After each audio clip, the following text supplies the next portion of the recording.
So, spirit animals.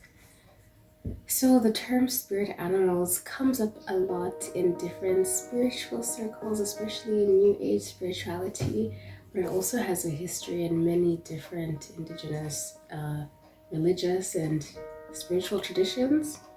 So, I just wanted to explain how it could be of use to anyone interested in animals and spirituality.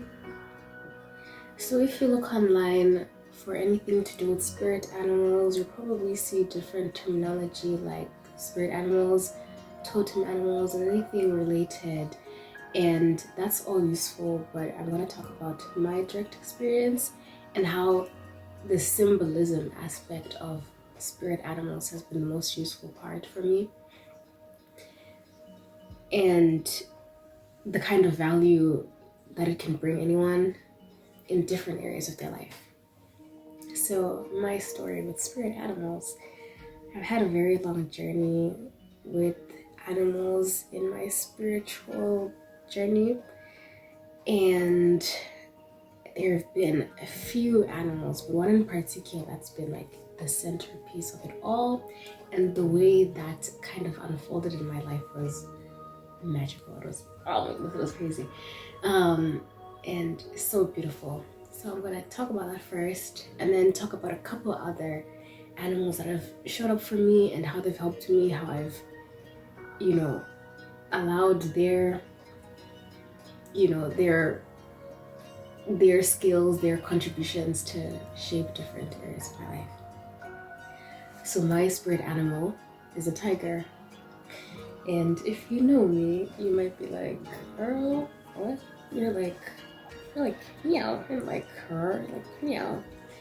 But that's a very big part of how the tiger has helped me.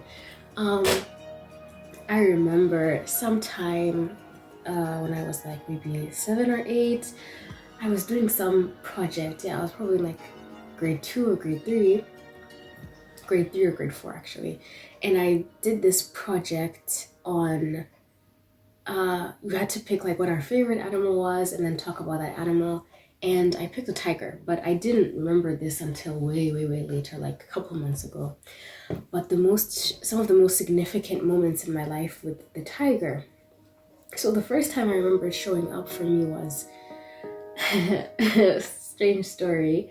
I was sitting, so where I was, the house that I was living in at the time, we had a space that was both indoors and outdoors. So it was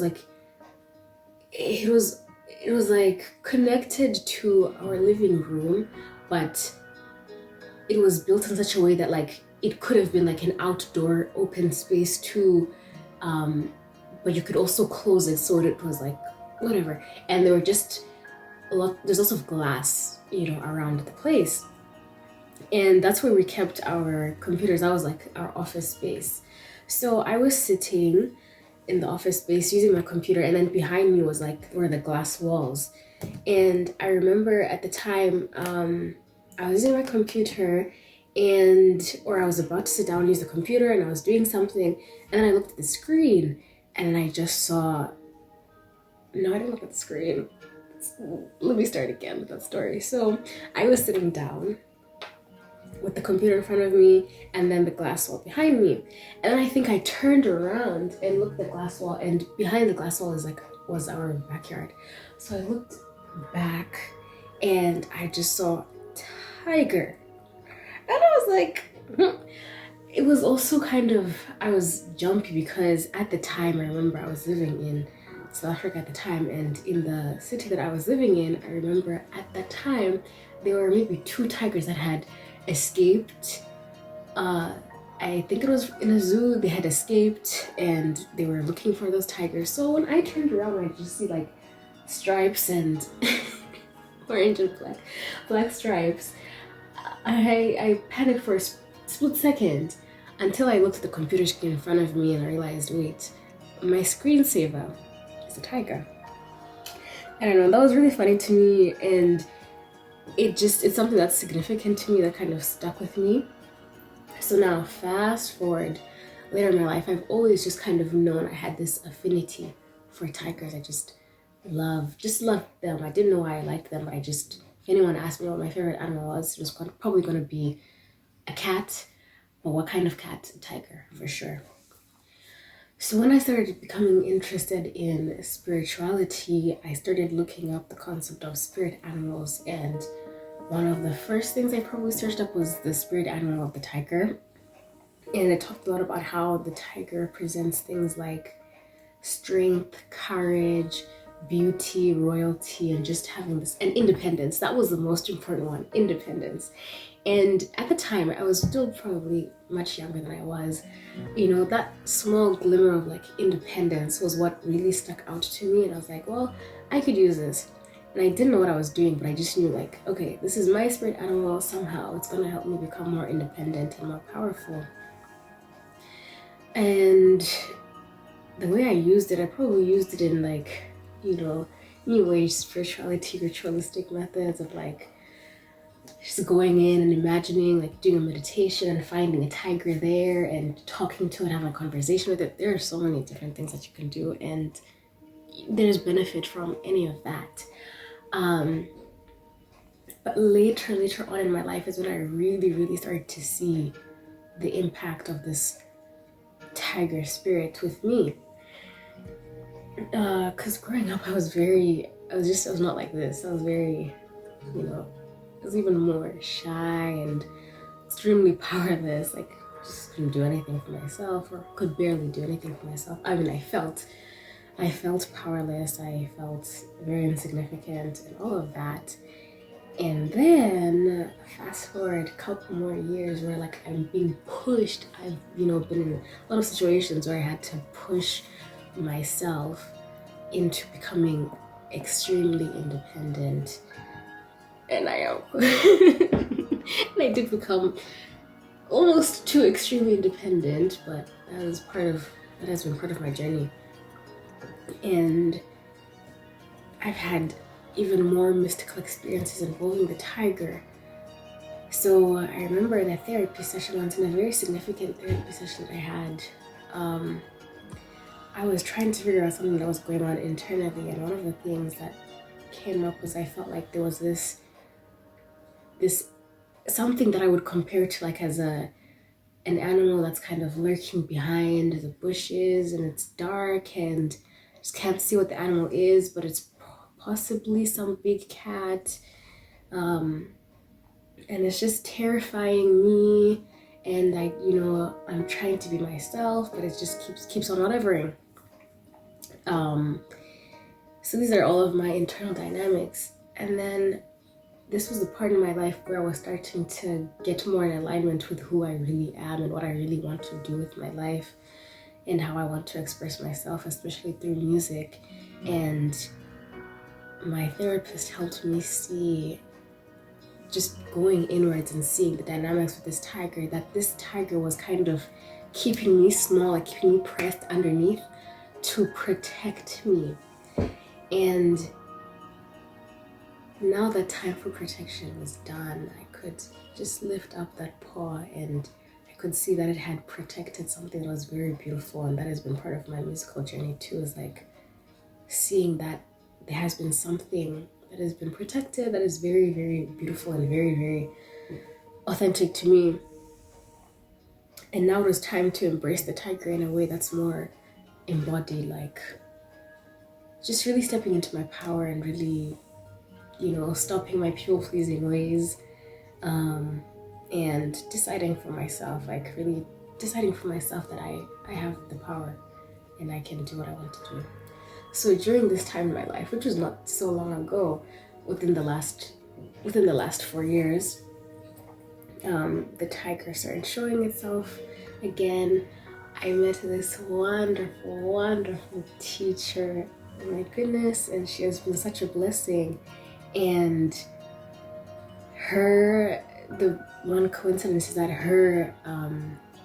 I would say her spirit animal, she might not consider it a spirit animal, but one animal that she really loves is she loves the lion. And I just thought that was such a beautiful coincidence that she, someone who I look up to so much, who I see so much similarities in our journeys and the way she's empowered me, has this affinity for the lion, and then here I come with the tiger. And then I also went to this event. It was a vegan festival, and oh my goodness, this was one of the best days of my life. Just kind of uncovering this whole beautiful place and this beautiful part of myself too that I was experiencing externally. As soon as I got there, one of the first things I saw was a stand where you could, I guess, donate to the sanctuary that was interested in saving tigers, especially tigers that have been kept in captivity. So one of the first things that I saw when I arrived there was this big stuffed tiger, and I followed that, and then I got the opportunity to thank the tiger for being with me and protecting me, and then eventually empowering me to step into my own full self. All right, so now let's talk about the value of the gifts that these spirit animals can bring and how they brought value in my life.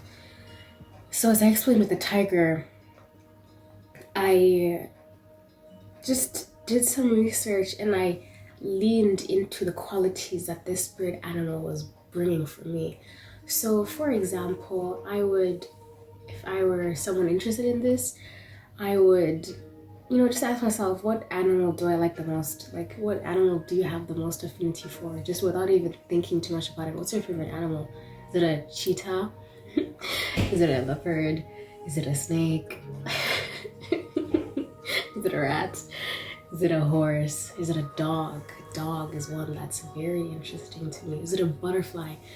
And what quality, when you think of a dog, what's the first quality that comes to mind? For a lot of people who have very strong affinity for dogs, that quality is loyalty. So you might want to really lean into the quality of loyalty, of friendship, of companionship, and see how that enhances your life experience, because it's gonna speak to you in some way.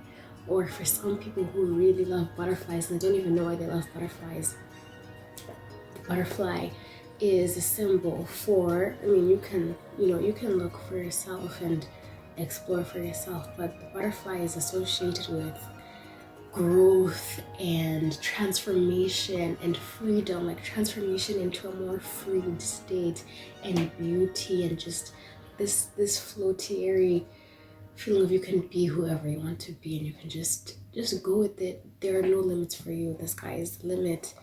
Or people who have foxes.